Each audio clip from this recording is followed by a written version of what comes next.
Aí eu esperei para dar o lance por 1 minuto. Aí a pessoa lá não conseguiu mais dar outro lance, entendeu? O doutor já pegou experiência já. Né? E como o professor falou que é um jogo, é um jogo, né? mesmo. É um jogo. Pegou experiência, é um jogo. Recentemente eu peguei também um veículo, né? Pegou veículo também? Eu peguei um veículo da mesma circunstância. Retorno de financiamento, o cara não pagou, foi para o leilão. Teve preço o veículo também, doutor? O que o doutor entendeu do valor de mercado? Realmente abaixo? Abaixo. Nesse caso aí, estava em torno de... A FIP dele estava 28 mil. Eu paguei... Saiu 16, né? Mas com as taxas, aí ele saiu 18.500. 18.500, ó lá. Tá vendo? Então, leilão é uma realidade, né? Não tem como. Claro, a gente precisa tomar cuidado, fazer o due diligência, analisar. Hoje é muito comum o golpe de leilões, a fraude. O que é isso? É o falso leilão. Nossa, isso é um perigo, gente. Por isso, quando nós fomos investir como investidores ou atuar como advogados, o que a gente precisa fazer? Orientar o cliente. Entra no site, sai, entra de novo, tenta outro acesso, verifique se realmente o leiloeiro tem cadastro, é vinculado, é habilitado, né, como leiloeiro, leilão. Por quê? Porque tem muito leilão falso. Inclusive, há uns 10 dias atrás, eu atendi uma advogada aqui que ia arrematar um imóvel para moradia, né? E o leilão era falso. É engraçado que o que ela fez? Ela tirou várias certidões. Ela veio aqui presencial com muitos documentos. Quando ela entrou no site, no notebook dela, hein? Ela entrou e não conseguiu. Aí eu entrei pelo nosso computador aqui, também sumiu. Aí fomos atrás do telefone que ela tinha anotado, não existia. Ou seja, descobrimos naquela hora que aquele leilão era falso, né? Então, tem muito leilão falso, fake news, né? Eles falam, judicial e extrajudicial. Tem que tomar cuidado, hein? Tem que tomar cuidado. Tem um site, alguma coisa que tem sites leiloeiros oficiais? Na Caixa, quando você vai fazer normalmente, quando tem o edital, no edital sai o endereço do leiloeiro. É importante você pegar pelo edital, porque se você procurar pelo Google, por exemplo, você vai achar o site igualzinho, até melhor. Inclusive, eu ouvi o professor falando outro dia aí que os sites falsos muitas vezes são melhores do que os sites originais. Né? Porque aí o cara fala, não é possível que o site leiloeiro, um site bonito desse não seja leiloeiro, entendeu? E de fato os sites do leiloeiro oficial, eles são um sites meio zoados. Eu falo isso porque eu sou analista de sistemas, sou formado na área, né? Então, assim, quando você for entrar, é importante você olhar no site no edital, você copia o endereço e cola exatamente igual, né? E o ideal é você conhecer. No caso do veículo que eu arrematei, o leiloeiro, eu conheço o trabalho deles. Eu tenho inclusive um primo que trabalha junto lá, ele ajuda a fazer a montagem dos lotes, né? Então, na maioria das vezes, eu nem preciso ir lá quando eu estou pesquisando veículo. Eu só pergunto para ele o que tem aí, ele me fala o que precisa fazer, se o veículo está bom, se não está. E aí eu não preciso ir lá. Mas é importante você olhar a extensão do site, ver certinho, entendeu? Porque tem muito mesmo, tem muito. Minha esposa estava procurando uma moto e mandou o site para mim. Vê aí essa moto aí. Aí eu fui ver, o site era falso. Eu falei, viu, mas o site não é esse. Eles mudam a extensão, mudam um detalhinho no nome, você nem percebe. E outra coisa, o doutor falou a verdade, eles usam fotos, talvez de um imóvel que está em leilão, um bem móvel, né, uma moto, um carro, um caminhão, então precisa tomar muito cuidado. Tem que entrar várias vezes no site, tem que consultar. Tá com dúvida, liga lá, né? Olha, tô olhando o site aqui, é de vocês mesmos. Isso tem que fazer, gente, é importante. Alguns leilões você já pega a prática, você já sabe, já são mais confiáveis, né? E você já conhece. Mas tem que olhar, gente, tem que tomar cuidado, porque dá dor de cabeça, hein? Perde o dinheiro. Paga em boleto que tá tudo certo, né? Cuidado. Falando nisso, que eu queria falar para os doutores aqui também. É uma grande vantagem, né? Algo novo, de uns anos para cá, não é algo antigo. Leilão, no passado você não poderia parcelar. Hoje você pode, né? Tanto no leilão extrajudicial quanto no leilão judicial. Então é possível parcelar. Isso é muito legal, gente, porque nos ajuda. Como que funciona isso? Para você arrematar um imóvel, você tem que fazer um cadastro, é o prévio cadastro. É um cadastro para você ficar barrado mesmo, né? Para você não aparecer dando lance e não acharem você. Porque se der lance e arrematar o imóvel e você desistir, você vai pagar o preço disso e vai responder até criminal, se agir de má fé. Então precisa tomar cuidado. Por isso, quando a gente entra nesse jogo, é um jogo, é gostoso. Quando a gente participa de leilão, eu falo que vicia, né? Porque é algo gostoso, é algo emocionante, além de ser lucrativo, quando a gente pega o jeito, pode ser muito rentável. É importante saber que você tem que fazer o prévio cadastro, e se você tem a ideia de parcelar, o ideal é que você mencione isso, né? Normalmente tem lá o local, se você, um ícone, alguma coisa assim, você consegue criar essa observação ou avisar que você vai parcelar. Quando eu falo de parcelamento, claro que tem leilões que fazem de outra forma, mas em regra, como que funciona isso? É 25% no mínimo de entrada do valor da arrematação à vista, não tem jeito. Quando nós queremos parcelar no leilão judicial, nós vamos, pelo menos 25% nós vamos pagar à vista, e o restante, o saldo devedor do valor da arrematação, será parcelado normalmente em até 30 parcelas, tá? Claro que tem alguns leilões, algumas situações que usam outras legislações, outras jurisprudências que tentam fazer algo até superior a 30 meses, mas a regra do parcelamento é essa. Pelo menos 25% você vai pagar do valor à vista da arrematação e o restante é parcelado, não muito, mas em 30 vezes. Então, normalmente é isso. Mas tem que avisar antes que você vai comprar, ou melhor, arrematar o imóvel parcelado. E muitos leilões colocam observação, não sei se o doutor já viu isso, mas colocam observação. Em caso de parcelamento, tem o direito de preferência a quem paga à vista. A maioria... Isso, na habilitação e no edital ele tem essas observações, né? No caso da Caixa, você pode parcelar 90% do imóvel, no caso da Caixa. A Caixa permite 90%. Ótimo isso, né, doutor? Ajudou muita gente a adquirir imóvel próprio, né? Não só investidor, Esse né? imóvel que eu arrematei, ele poderia usar FGTS e parcelamento junto. Nossa senhora, que beleza, hein? E usar as duas coisas. Que legal. Por isso é sempre importante, né, doutor? Se o leilão for cancelado... Fica à vontade, ele tem um prazo de habilitação, né? Aí no edital lá tem um tópico que trata sobre essas questões, né? O mais importante de tudo é você ler o edital, porque lendo o edital tem as questões como é que você vai pagar o imóvel, tem relativo à dívida do imóvel, né? As dívidas do próprio terreno, né? Por exemplo, o imóvel deve condomínio, né? Esse imóvel que eu comprei, ele tem dívida de condomínio e tem dívida de IPTU. Só que lá tem um tópico no edital que a Caixa se responsabiliza, né? É importante porque nem todo leilão a Caixa se responsabiliza. Então é importante você ler o edital, porque lá você vai, de posse da matrícula, você consegue fazer a consulta das dívidas, né? A parte de condomínio é mais difícil você fazer, porque é meio fechado, você tem regras lá para eles entregarem as planilhas para você, por conta de LGPD, essas coisas, né? Mas a parte de prefeitura, essas coisas todas, você já consegue ver. Então é importante fazer essa análise, né? Por isso, gente, uma dica que eu dou, não sei se o doutor faz isso, mas sempre que você vai arrematar um imóvel, né, vai participar de um leilão ou vai advogar para alguém que esteja participando, imprime e vai com uma reguinha assim, ó, passo a passo. O edital tem que ser muito bem lido. A orientação é ler 3 vezes o edital. 3 vezes, fazer anotações. Por quê? No edital tem que constar tudo. Qualquer coisa que seja prejudicial, que não conste no edital, o edital foi omisso, cabe sim, né, uma ação de perdas e danos contra o leiloeiro. Inclusive nós temos uma ação no escritório, doutor. Essa ação nós fizemos por quê? Porque a moça entrou para participar do leilão, ela ficou acompanhando o leilão há algum tempo. Quando ela deu o lance, ela conseguiu arrematar, mas o leilão no dia seguinte cancelou. Então nós fizemos a ação de perdas e danos, tem uma jurisprudência forte nesse sentido, porque o leiloeiro cancelou. Me parece que apareceu alguém que fez um pagamento direto, alguma coisa assim. Era um leilão extrajudicial, né?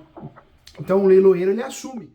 O leilão, quando gera prejuízo a outra parte, porque o edital é fraco, mal feito, confuso, contraditório, cabe a ação de perdas e danos daquele que se sentiu prejudicado, daquele que participou do trâmite do leilão. Então, importante saber isso, hein? A Caixa normalmente ela faz, né? A Caixa faz. A Caixa é boa de leilão, né, doutor? Ela que faz o edital, então o edital tá bem... Perfeito, né? Tá bem afiadinho, né? A Caixa Econômica é difícil fazer um edital mal feito, confuso. Normalmente a Caixa manda muito bem nisso. Agora, cada dia surgem novos leiloeiros, novos leilões. E o início de carreira, além de ser difícil, a falta de experiência gera o quê? Gera muitas vezes situações que o leiloeiro acaba errando, né? Então o edital é algo muito importante, a gente tem que ler. Leilão, primeiro passo, você vê se o leilão é falso. E para saber se ele é falso, tem que checar, tem que ligar no leilão para o leiloeiro, tem que checar. Segundo passo, gostou de um imóvel lá, né? Gostou de móvel, bem móvel, checar essa documentação, procurar verificar se tem acesso, depois ler muito bem o edital. Isso a gente está falando antes de dar o lance, hein? Antes de qualquer proposta, né? Depois que você tem uma segurança em relação ao leilão, leiloeiro, em relação ao bem, aí sim chegou a hora de dar a proposta. Tem gente que tem o costume, investidor, hein? Pega o carro, vai de Uber, vai de ônibus, mas vai até o imóvel, bate palma para ver se tem gente. Que é outra coisa, normalmente os leilões têm a informação que o imóvel está ocupado, mas às vezes o leilão passa essa informação que o imóvel está ocupado, mas tem leilão que não fala nada, ou ainda fala que está desocupado e não está, porque alguém invadiu, o mutuário voltou para o imóvel, ele saiu e voltou, ou não saiu. Então nós precisamos fazer essa análise também, porque vamos ser sinceros, doutor que é investidor, nós não podemos comprar um imóvel leilão para pagar o mesmo valor de mercado. Porque pagar o mesmo valor de mercado, então é melhor comprar no mercado. Porque você consegue fazer. Não é verdade, doutor? Você consegue fazer visita, entrar, sair do imóvel, tirar foto. Agora, comprar um imóvel no escuro, onde você nem entrar nele você pode, você não consegue, nem todo imóvel você consegue entrar, alguns sim, e ainda pagar um valor próximo ao valor de mercado, você está correndo um risco altíssimo.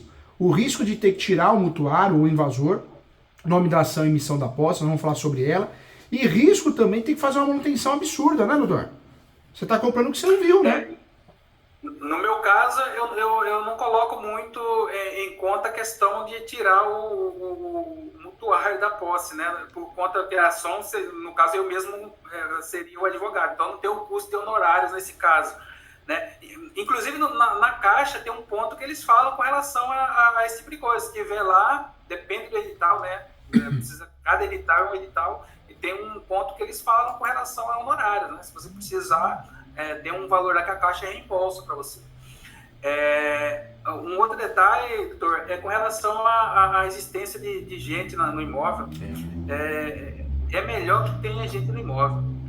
Fazer uma análise bem detalhada é melhor, porque aí você garante que o estado de conservação do imóvel tá bom, entendeu?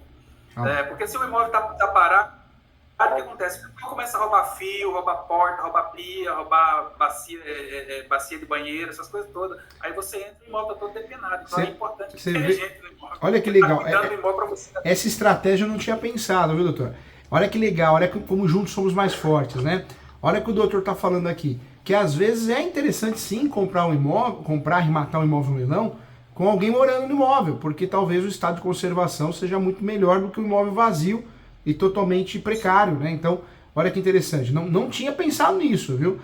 Para os meus investimentos... Até a retirada da pessoa do imóvel, ela não é difícil, né? Porque de posse da documentação do leilão, qualquer juiz ele vai dar um parecer aí com relação à emissão da posse, né? Então, você não teria tanta dificuldade de tirar a pessoa de lá.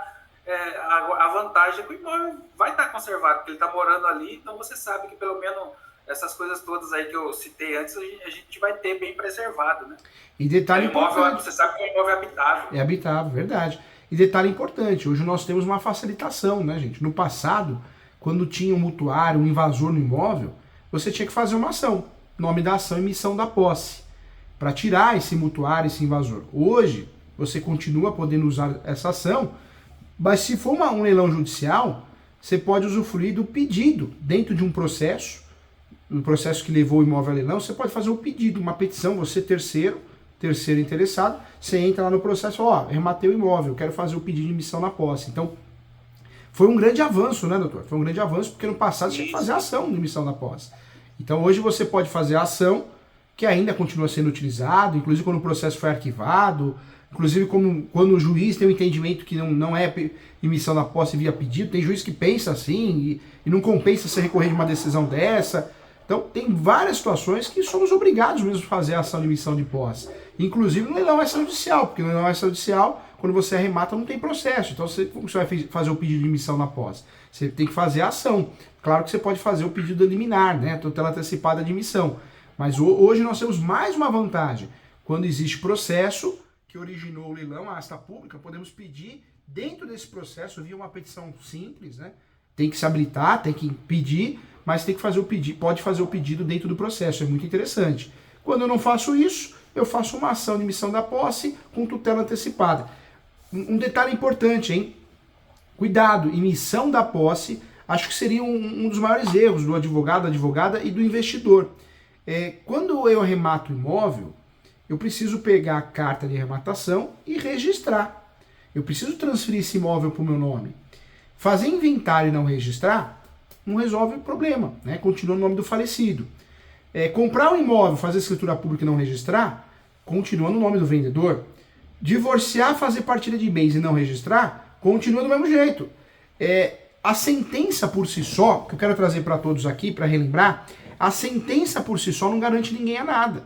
Eu preciso registrar no cartório de imóveis para ocorrer a transmissão de fato, a transmissão real. Então é importante pensar dessa forma. Quando eu faço a arrematação, eu tenho que registrar a carta de arrematação, porque senão o imóvel continua no nome de outro, né? Do banco, de outro, eu preciso fazer isso. Detalhe importante, hein? Muitos colegas advogados fazem o quê, doutor? O doutor sabe disso? Fazem a ação de missão da posse antes de ter registrado o imóvel no nome. E esse é um erro fatal. Exatamente. Porque para você fazer a ação, você tem que ter a propriedade do imóvel, né? E, doutor, isso acontece muito, né? Quantos colegas nossos que atuam na área, muitas vezes não atuam em áreas diferentes, fazem uma ação cobrando do cliente, uma ação de missão da posse, mas não registrou. Se não registrou, não dá para usar a ação de missão da posse, porque é uma ação petitória. E a ação petitória, qual que é a regra do jogo? Eu preciso ter o imóvel no meu nome, senão eu tenho que usar possessória. Só que possessória também não dá, porque o meu cliente arrematou o imóvel, nunca ele teve a posse. Então eu preciso usar uma ação petitória para que ele tenha acesso ao imóvel, para que ocorra a desocupação ele tenha acesso ao imóvel a primeira vez. Por isso nós usamos a ação de missão da posse e não a ação reivindicatória. Porque a ação reivindicatória, o imóvel está no meu nome, mas eu tive a posse em algum momento. Agora, a ação de missão da posse, eu nunca tive a posse. Eu quero a posse pela primeira vez com base num direito que eu tenho, porque eu tenho a propriedade, mas a posse eu nunca tive. Tem até uma súmula 487 que esclarece muito bem que numa discussão de posse prevalece o domínio. E o que tem de colega advogado que erra isso, não é verdade, doutor? Erra, né, e acaba prejudicando o cliente porque perde a ação, e perde mesmo. Eu aprendi nesse livro, doutor. Foi, doutor? Imobiliário de Ásia. Aprendi no meu livro, que legal, que bacana, que honra. Que legal. E detalhe importante, hein, gente? Isso também é importante falar. O judiciário também erra, né? Então, quando você for fazer uma ação de missão na posse, vamos combinar entre nós aqui, que a gente quer o bem de todos. Faz uma preliminar, explica muito bem. Juiz, acorda aí, ó. Ô, Dorminhoco, juíza. Ó, é uma emissão da posse, aparece o nome posse, mas não é possessória não, viu, filho? Porque senão tem juiz que confunde. Tem juiz que eu já vi fazer isso, muitas vezes, juíza, que marca até audiência justificativa. Aí o que eu faço nesse caso? Eu vou lá despachar com o juiz. Peraí, vamos lá, vamos conversar aqui, porque tá tendo uma confusão. Audiência justificativa é para ações possessórias. Aqui meu cliente comprou o imóvel, arrematou o imóvel no leilão, ele quer ter a posse pela primeira vez, é um direito dele, súmula 487. Não se discute a posse. E aí o juiz entende, tem juiz que é o ego, né? Ego é terrível. Ele marca essa audiência, não serve para nada, ele já descobriu que não serve para nada naquele processo, ele errou feio, mas ele marca e faz na audiência só para escutar a parte. Ele vai acabar dando a sentença do mesmo jeito, normalmente, se não for um erro, mas ele judia, né, do comprador, do arrematante, porque ele é o ego, ele não vai desmarcar a audiência que ele marcou. Então, tem isso também. O doutor já passou alguma coisa nesse sentido, doutor? Não, mas apesar de aqui ser uma comarca que a gente tem muito... às vezes agora tem mais uma juíza aqui, mas normalmente é um juiz só para fazer tudo, né? Nessas comarcas é mais fácil de acontecer, porque o juiz não está